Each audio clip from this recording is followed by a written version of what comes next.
I'm looking at the Holocaust, but I'm looking specifically for different things. I'm looking for what is the good. What would have stopped it? At what point could we have stopped it? What happened to people? I'm trying to figure out where did the good people go? So right before I go and do my last show on Fox, I'm in my office and I'm doing my research. And I come across a film that I don't think most people have never heard of. It was called The Führer Gives the Jews a Town or a City. It was made in 1944. I want you, when I finish telling this story, I guarantee you're going to go to the internet and you're going to watch this movie. It's 9 minutes. And you will never see anything more horrifying. If you watch it right now, you will say, oh, what's the big deal?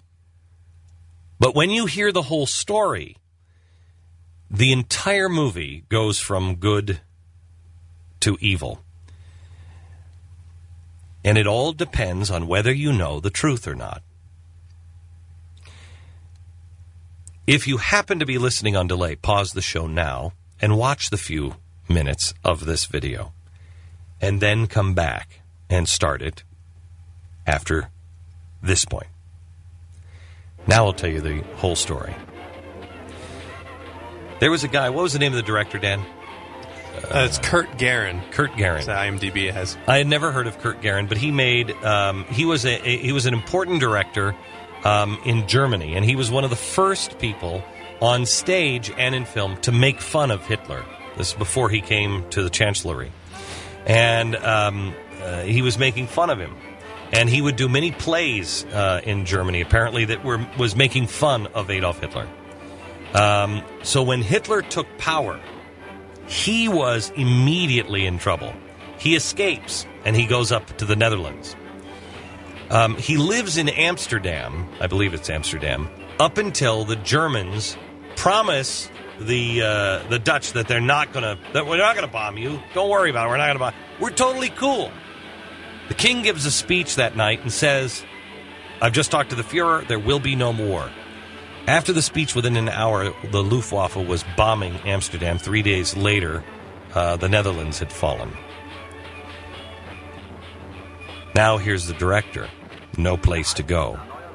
He had been making anti-German films in Amsterdam. He had been trying to tell the truth.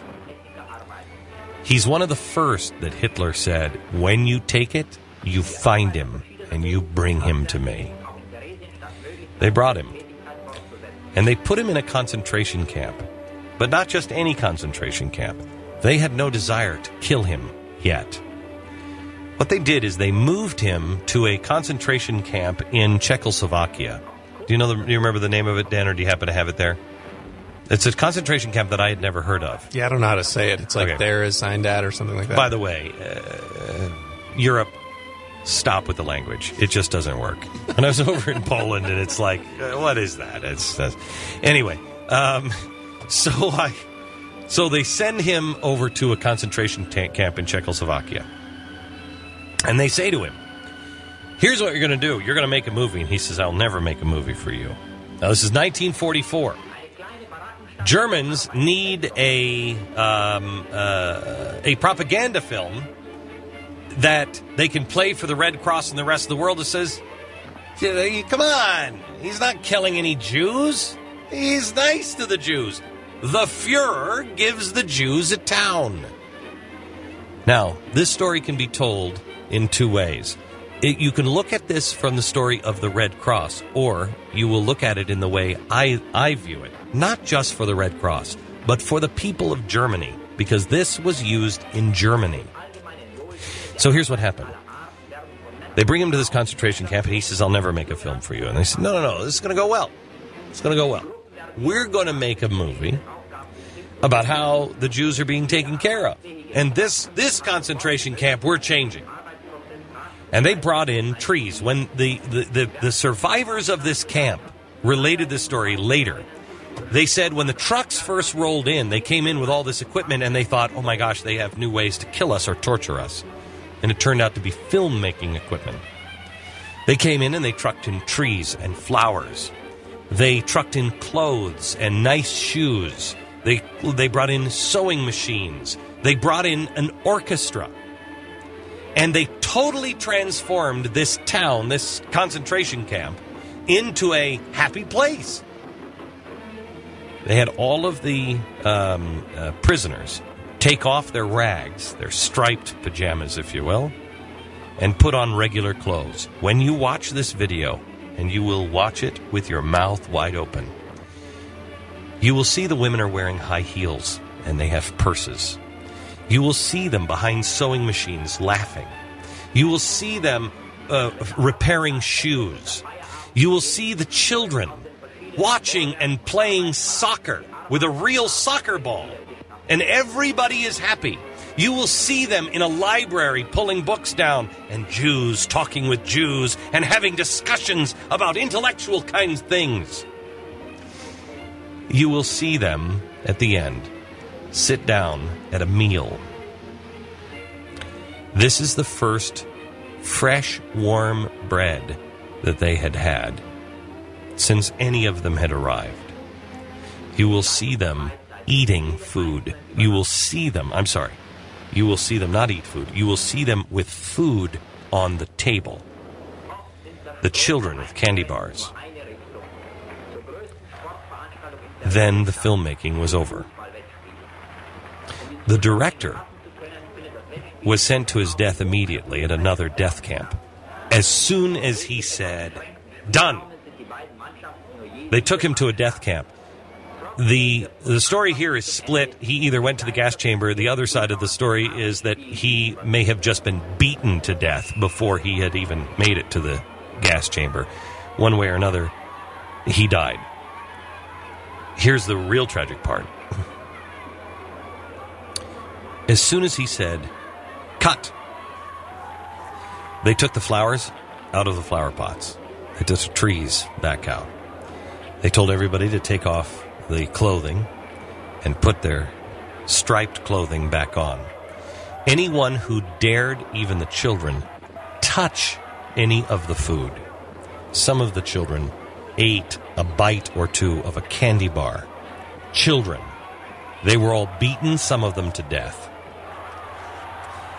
Then that film was sent out, and it was shown to the population of Germany and the Red Cross if they saw it.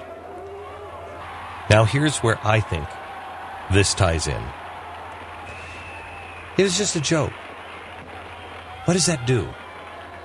When somebody says, we all know that Mao was right, that power comes from the end of a gun, that the free market system is a joke, that it's all about gaming the system, and Ron Bloom then says, no, I was joking about that. What does that do for your friends who believe Ron Bloom? That aren't anti-capitalist, that aren't part of this. They just think that there's a better way to go another way. And they listen to somebody like me say, listen to this guy. His hero is Mao. He is fundamentally trashing the system, and he's telling you he's doing it.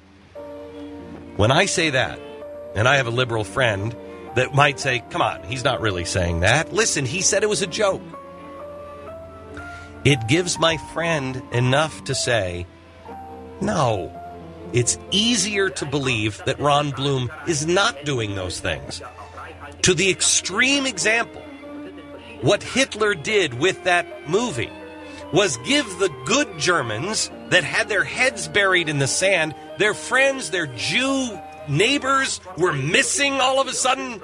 They were rounded up at night, and their other friends who were awake said to them, they are killing all of them. No, they're not. Yes, they are. They are. What do you think's happening to them? They're killing all of them. No, they're not. That movie comes out, and now the Germans who do not want to believe can now say to their children, to themselves and everybody else, I didn't know. I saw the movie. It was made by the guy who hated Hitler. Come on. Please. Which is easier for people to believe? That the Führer gave the Jews a town? Or that he was rounding them up, putting them on boxcars, putting them in a shower that wasn't a shower at all. They were gassing them to death by the millions and then burning them in crematorium, which is easier to believe. All you need is for a society to want to believe something that is easier. That's why the truth matters. That's why we have to pay attention.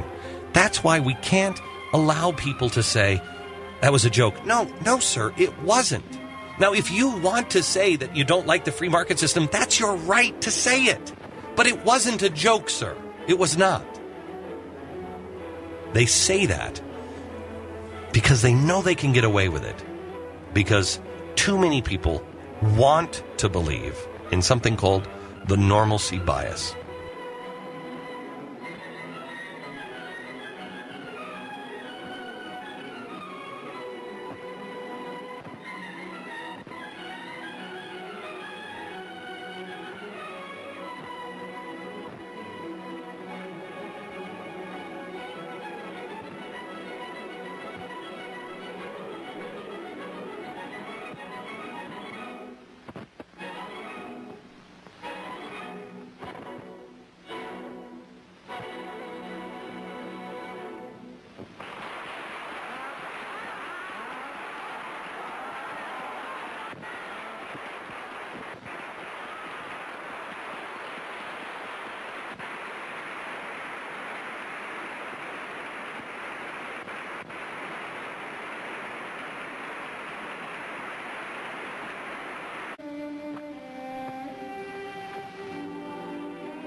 In den Schrebergärten der Familien gibt es ständig zu jäten und zu gießen, wächst jedoch ein willkommener Zuschuss für den Küchenzettel.